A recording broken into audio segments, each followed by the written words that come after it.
go yard. I got so much more.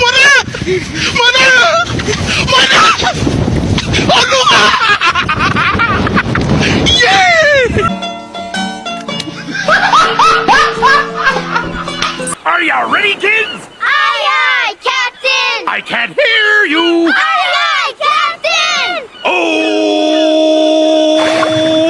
Fucking design on right now. Break it down, bring it back, make it clap. I got 3 old thoughts, new block, where that thing. Bitches on my line, and you know Assalamualaikum warahmatullahi wabarakatuh. Halo semuanya, perkenalkan kita dari kelas 11 TKJA. Kita dari kelompok 2 mata pelajaran sejarah Indonesia. Di sini kita akan storytelling tentang perang besar kolonialisme Belanda dengan daerah Cirebon. Sebelumnya, perkenalkan dulu anggota-anggota kelompok kita ya. Perkenalkan, nama saya Mahardika Nugrahanto. Halo, perkenalkan nama saya Alfian Nurma Fako. Hai, nama saya Kiesya Wardalia Maharani. Halo, nama saya Zara Maina Wardani. Halo, nama saya Anita. Halo semuanya, saya Aura Syifa. Nama saya Fabio Bardana.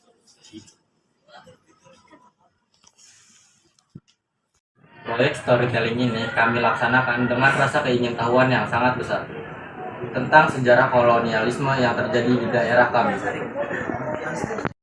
Kami memilih untuk menceritakan kisah sejarah ini karena di latar belakangi kurangnya kajian informasi tentang perang besar antara Cirebon dan Belanda dalam catatan sejarah Indonesia. Oh iya, tujuan kita menceritakan kisah sejarah itu apaan? Tujuan kami memilih menceritakan sejarah ini agar peristiwa perang besar antara Cirebon dan Belanda bisa dikenal lebih luas oleh masyarakat Indonesia. Oh gitu.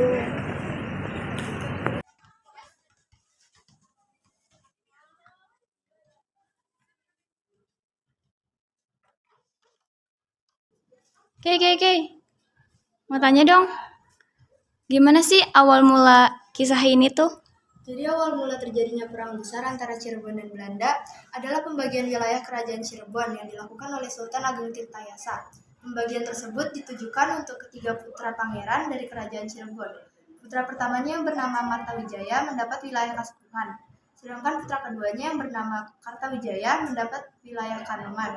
Putra ketiganya yang bernama Wangsakerta tidak mendapatkan wilayah apapun, namun ia dinobatkan menjadi panembahan dari kerajaan Cirebon. Setelah pembagian tersebut, Martawijaya merasa bahwa ia lebih berhak menguasai Cirebon secara keseluruhan.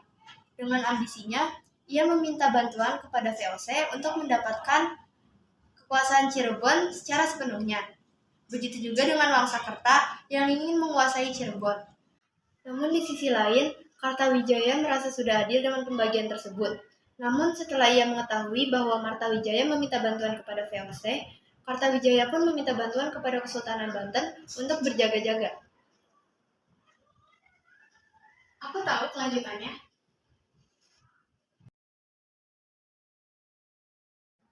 Kelanjutannya itu, Kesultanan Banten menyerang Gunung VOC secara gerilya atau diam-diam. Kemudian pihak VOC tidak terima dan mengirim pasukan Batavia ke Cirebon untuk menyerang Cirebon. Sehingga membuat pasukan gerilya berada di ambang kehancuran. Lalu, Jacob van Dyk dikirim atau diutus ke Cirebon sebagai penengah dengan memberikan surat keputusan pemerintahan tertinggi Belanda yang isinya yaitu 1. Belanda menganggap kerajaan Cirebon tidak terikat pada pihak manapun. Dalam artian, kerajaan Cirebon menjadi kerajaan yang bebas. Dan yang kedua, Cirebon dilindungi oleh Belanda.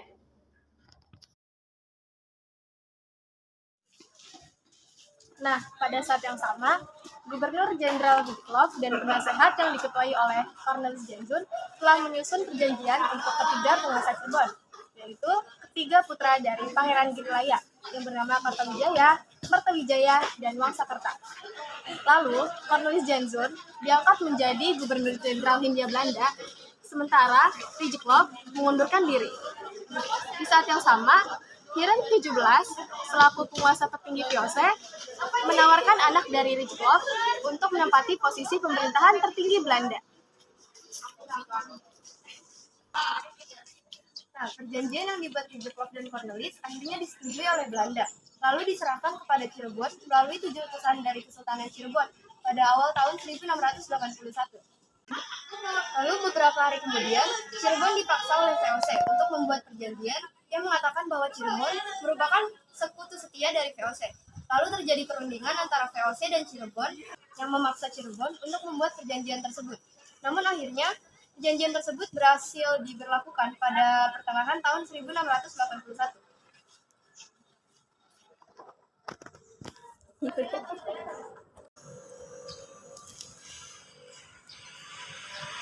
Yang pertama, konflik di Cirebon masih terjadi. Yang kedua, Belanda mengirim utusan untuk menyelesaikan masalah. Belanda juga dianggap ikut campur dalam masalah internal di Cirebon. Dan utusan Belanda tersebut bernama Letnan Benjamin van der Meer. Yang ketiga, van der Meer menganggap bahwa Kartawijaya berbeda ibu dengan Martawijaya dan Wangsakerta.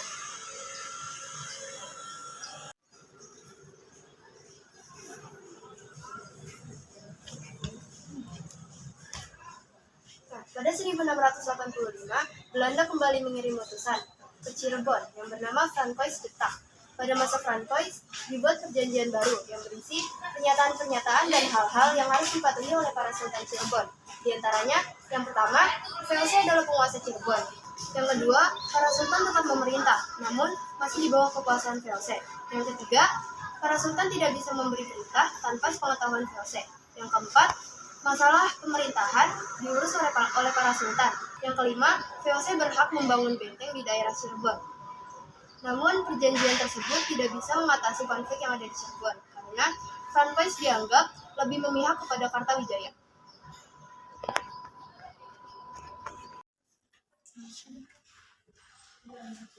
Kasus Brajapati. Kasus Brajapati adalah kasus perampokan bersenjata di awal tahun 1688, yang dimana hilangnya peran ulama dalam pengadilan di Cirebon karena tidak keikutsertaan. Perjanjian di tahun 1688, pembuatan stempel masing-masing keraton dan pembagian jumlah menteri untuk pemerintahan di Pati Anom sebagai penguasa Cirebon. Perjanjian di tahun 1699, perjanjian yang isinya sama dengan perjanjian di tahun 1688. Hanya saja ditambahkan klausul berkenaan dengan pribawa atau derajat paling tinggi di antara keluarga besar Kesultanan Cirebon. Belanda menguasai politik Cirebon. Belanda melakukan monopoli dagang di Cirebon dengan alasan perjanjian persahabatan, serta ikut memperkeruh internal di kesultanan-kesultanan di Cirebon dengan adanya hal pribawa, yaitu sebuah sistem derajat paling tinggi di keluarga besar Cirebon yang ditetapkan oleh Belanda, yang sebelumnya hal tersebut tidak terlalu meruncing. Hal itu dibuktikan dengan datangnya Belanda di Cirebon pada tahun 1681. Perjanjian tersebut ditandatangani oleh 3 penguasa, yang artinya penguasa tersebut diakui.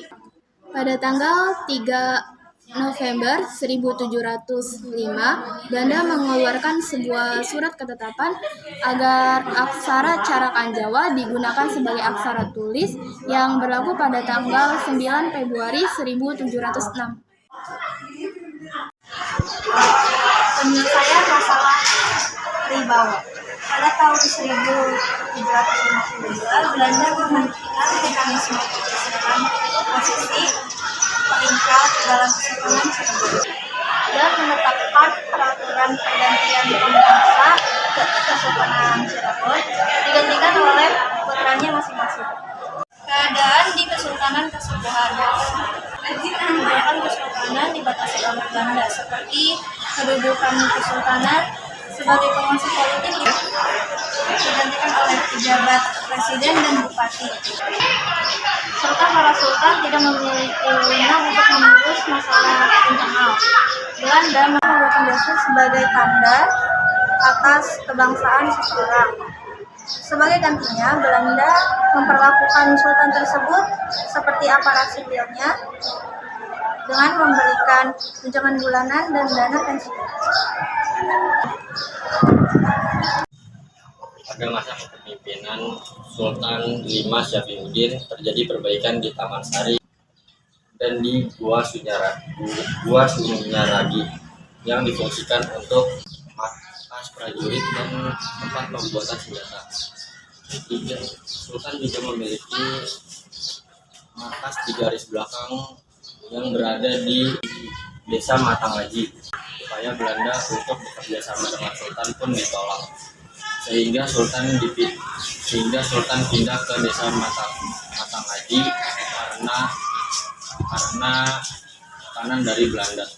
Aktivitas yang ada di Gua Sunyaragi pun akhirnya diketahui oleh pasukan Belanda dan dihancurkan hingga bertepuk-tepuk. Pada masa Kesultanan Yogyakarta dengan Gubernur Jenderal Herman William Dendels, Jenderal Dendels sering memberikan tekanan kepada Kesultanan dan Kesunanan Surakarta. Kiai Kulur dan Kiai Durrahman yang memimpin perperangan di Cirebon juga mengalami kejadian tragis. Pemecatan Sultan Cirebon I juga menghasilkan pembagian wilayah antar Sultan Anom dan Sultan Sepuh. Pada masa invasi Britania, Thomas Stamford Raffles mengirim mata-mata untuk memantau kondisi Nusantara, termasuk Cirebon. Dia mengetahui bahwa administrasi Belanda memburuk dan warga Cirebon mengalami tekanan karena pajak. Lalu dilakukan perlawanan rakyat dari Cirebon yang dipimpin oleh Bagus Jadi. Namun Belanda kembali berkuasa dan Raffles meninggalkan Jawa. Nah, berakhirnya perang antara Cirebon dengan Belanda bermula karena Gubernur Jenderal Godard Alexander Gerard mengerahkan pasukan besar-besaran untuk menyikapi masalah perang besar di Cirebon. Lalu, pada tanggal 25 Januari tahun 1818, kapal meriam dikirim dari Batavia ke Cirebon. Dan satu detasemen pasukan Belanda, yaitu kurang lebih 100 orang, dikirim dari Semarang ke wilayah Cirebon. 2 hari kemudian, pasukan Bengali dan pasukan berkuda dikirim dari Bogor untuk melawan kelompok perjuangan rakyat di Cirebon.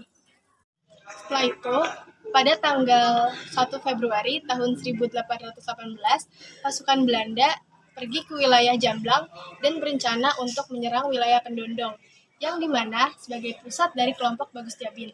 Namun, rencana tersebut tidak jadi dilakukan karena ada pergantian pimpinan dari Letnan Kolonel Richendet yang diangkat oleh Panglima Pasukan Belanda. Pergantian pimpinan tersebut menimbulkan permasalahan-permasalahan baru bagi pihak Belanda, dan rencana penyerangan pun mengalami kegagalan. Kemudian, pasukan Belanda mundur hingga ke wilayah Palimanan, dan pasukan Bagus Jabin terus menyerang pasukan Belanda. Tak lama kemudian, Belanda berhasil mendapatkan bantuan dari pasukan Bengali dan pasukan berkuda. Dengan bantuan tersebut, pasukan Bagus Jabin berhasil dihentikan dan didorong mundur hingga ke Sungai Cikarang. Belanda mengumumkan akan memberikan 500 real Spanyol bagi siapa saja yang dapat menemukan hidup-hidup pemimpin besar seperti Bagus Jabin dan Nairam. 250 real Spanyol bagi siapa saja yang dapat menangkap pemimpin bawah, dan 100 real Spanyol bagi siapa saja yang dapat menangkap anggota pejuang rakyat. Nairam ditangkap pada 25 Februari 1818, lalu pasukan Belanda membuat sarana militer dan penempatan pasukan di wilayah Raja Galuh, Kedondong, dan Palimanan untuk menjaga keamanan daerah tersebut, namun digagalkan oleh Bagus Sari dan pasukannya.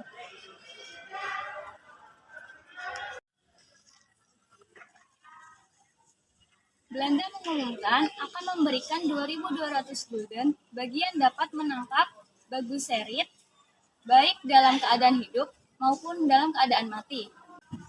Lalu, pasukan Sultan Sepuh Raja Udaka berhasil menangkap Bagus Serit. Hingga pada akhirnya, Nairam dan Bagus Serit dijatuhi hukuman mati pada tanggal 31 Oktober 1818. Pasca peristiwa perang, dibangun benteng di wilayah Tomo, Sumedang, dan di wilayah Palimanan, Cirebon.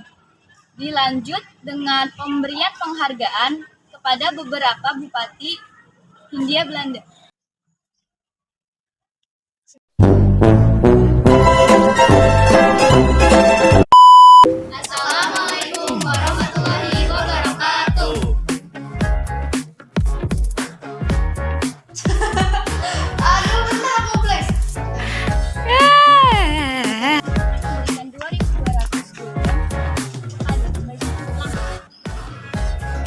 habis itu di gini.